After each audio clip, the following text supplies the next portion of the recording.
مفتی صاحب بتائیے اب کہ یہ جو معاملہ ہے قرض کا، قرض حسنہ کا خاص طور پہ، اس میں ایک بڑا حسین پہلو جو مجھے نظر آتا ہے کہ ایک وقت کے اندر آپ جو ہے بہت جہتوں پہ کام کر رہے ہوتے ہیں، ایک شخص ہوتا ہے اس کو قرض دیتے ہیں، لیکن یہ معاملہ معاشرتی اعتبار سے جو ہے اتنے فوائد اور اتنے ثمرات رکھتا ہے. میں چاہتا ہوں ذرا اس پہ کلام کیجئے کہ بات کہاں تک پھر جاتی ہے. بسم اللہ الرحمن الرحیم. دیکھیے، قرض کا جو بنیادی مقصد ہے کسی کو دینے کا، وہ اس کو مالی طور پہ معاونت کے ساتھ ساتھ اپنے قدموں پہ کھڑا کرنا ہے، جس کو کہتے ہیں کہ ہر بندہ اس اعتبار سے خود کفیل ہو جائے کہ آج اگر وہ قرض کے لیے آپ کے دروازے پر آیا ہے تو اللہ تبارک و تعالی اس پیسے میں اس کو اتنی برکت دے دے کہ وہ آپ کا قرض بھی لوٹا سکے اور بعد میں اتنا خود کفیل بھی ہو جائے کہ پھر وہ صدقہ و خیرات کے ساتھ ساتھ مسلمانوں کی قرض کے ذریعے اعانت بھی کر سکے.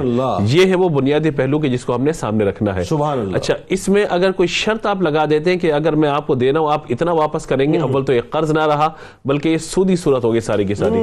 اچھا، دوسرا یہ ہے اس کے اندر جو اہم ترین معاملہ وہ یہ ہے کہ خود کفالت کا ایک پروگرام جو ہمارے یہاں ہونا چاہیے، جیسے حضور صلی اللہ تعالیٰ علیہ وآلہ وسلم نے ریاست مدینہ کا جو قیام ہے اس کے اندر مواخات مدینہ کو جو قائم فرمایا تھا. امیر ایک غریب کا بوجھ اٹھا لے، کسی کے پاس اگر 2 وقت کا کھانا ہے تو وہ اپنے پاس 1 وقت کا کھانا رکھ کے دوسرے کے لیے اہتمام و انتظام کرے. اسی طریقے سے یہ کفالت کا پروگرام ہمیں اس وقت بھی نظر آتا ہے کہ جب مکہ مکرمہ میں قحط پڑا تو حضور صلی اللہ تعالیٰ علیہ وآلہ وسلم نے اپنے چچا جناب ابو طالب کے صاحبزادے حضرت علی رضی اللہ تعالیٰ عنہ کو اپنی کفالت میں لیا. تو یہ وہ پروگرام ہے، وہ یہ ہے کہ ایک امیر غریب کا بوجھ اٹھا لے. ہمارے یہاں ایک یہ ہو تو رہا ہے لیکن انداز اس طرح سے تبدیل ہو گیا کہ ہم نے لوگوں کو بھکاری بنا دیا کہ وہ عمر بھر اپنا ہاتھ اس طریقے سے پھیلا کے رکھیں. ہم نے اگر زکوٰۃ بھی کسی کو دینی ہے 1 لاکھ روپے تو ہم وہ کرتے ہیں کہ 100 افراد میں تقسیم کرتے ہیں وہ.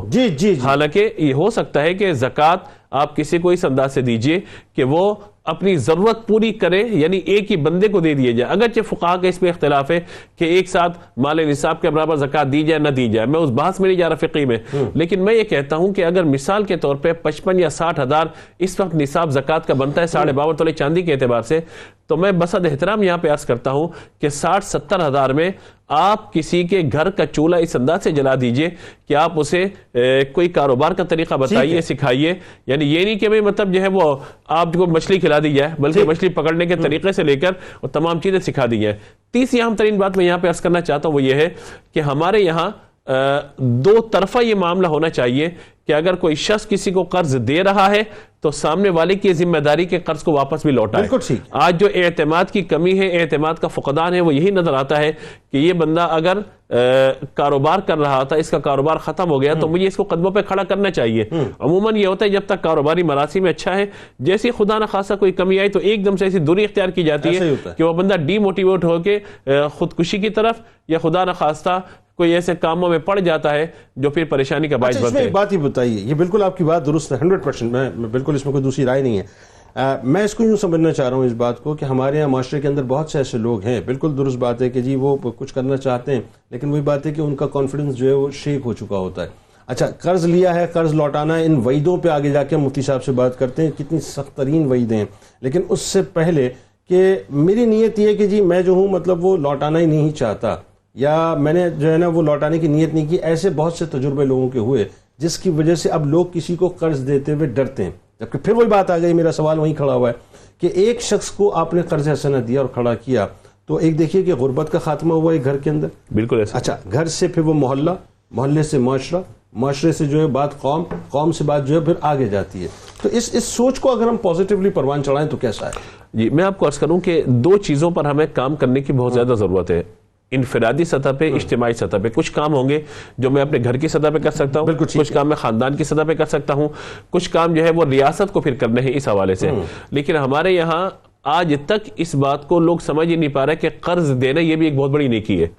یعنی اس کو بوجھ سمجھتے ہیں کہ قرض ہم دے دیں گے تو بھائی مطلب یہ مال نکل گیا. حالانکہ اگر آپ اللہ کی رضا کو پیش نظر رکھتے ہیں تو آپ دیکھیے کہ صدقہ ہمارے یہاں چیریٹی کتنی زیادہ ہے، لیکن قرض دینے کا رجحان ہمارے یہاں ختم ہو گیا. اور یاد رکھیے گا کہ صدقے کا ثواب جو حدیث میں بیان فرمایا گیا وہ کیا ہے؟ 10 گنا ہے، لیکن قرضے کا ثواب 18 گنا ہے. اچھا، یہاں پہ ایک اور بات ہے، اس کی بھی وضاحت ذرا لوگوں کو کر دینا کہ آپ نے مثال کے طور پہ صدقے کی رقم فرض کیجئے for the sake of argument, یا ایک سمجھنے کے لیے بات کہ جی 10,000 روپے آپ نے نکالے صدقے کے. اب 10,000 روپے آپ کسی کو قرض حسنہ دے رہے ہیں تو ایک تو یہ کہ وہ ثواب 18 گنا مل گیا، اور پھر یہ رقم دوبارہ واپس آنی ہے آپ کے پاس، جی رقم واپس صدقہ تو ویسے ہی چلا جائے گا آپ کا۔ صدقہ اچھا ثواب بھی دونوں میں ہے اور اللہ تبارک و تعالی کی رضا بھی دونوں کے اندر ہے، اور اجر کے اعتبار سے اگر آپ یہ دیکھیں کہ مارکیٹ میں چیز بیچتا ہوں میری 10 روپے کی بک رہی ہے، اور اگر میں چاہتا ہوں کہ تھوڑا سا انداز تبدیل کر کے بیچوں تو مجھے 18 روپے کی بک رہی ہے، تو نفع کہاں مجھے زیادہ مل رہا ہے، اس کو پیش نظر رکھنا ہے۔ اچھا حضور صلی اللہ تعالی علیہ وآلہ وسلم نے عام طور پہ قرض کے لین دین سے منع فرمایا، جو میں نے پہلے بھی عرض کیا کہ یہ نہیں کہ بندہ قرض مانگتا رہے اور لوگوں کا قرضدار ہوتا چلا جائے اور جو ہے وہ اپنے اوپر مال کو بڑھاتا چلا جائے، منع فرمایا گیا۔ فرمایا کہ جس شخص کی نیت یہ ہو کہ وہ قرض لے گا اور واپس ادا کرے گا، اللہ تبارک و تعالی ایک فرشتہ اس کی مدد کے لیے مقرر فرما دیتا ہے کہ جو اس کے قرض کی ادائیگی کے لیے مدد کرتے ہیں۔ اب مدد کیا ہے؟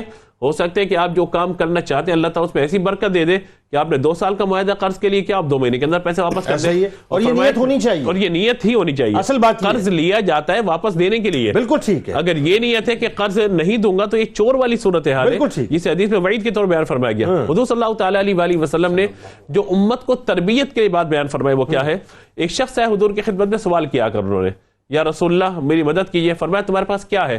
کہ حضور ایک پیالہ ہے جس سے ہم پانی پیتے ہیں، اور 2 چادریں ہمارے پاس ہیں، کمبل ہیں جسے ہم اوڑھنے کے لیے اور سونے کے لیے بچھانے کے لیے استعمال کرتے ہیں۔ حضور نے فرمایا یہ چیزیں لے کر آئے۔ جب وہ لے کر آئے حضور صلی اللہ تعالی علیہ وآلہ وسلم نے گویا کہ ایک نیلامی فرمائی، فرمایا کہ کون اس کو خریدے گا؟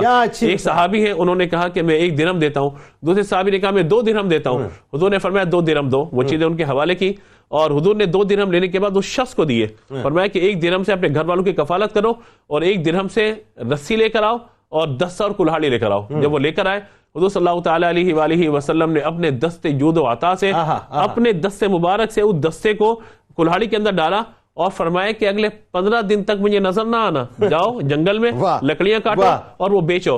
جب وہ واپس آیا تو اللہ تبارک و تعالی نے اس کے اس کام میں برکت ایسی دے دی کہ رب کریم جل جلالہ نے اس کو مالی طور پر وسعت عطا فرما دی۔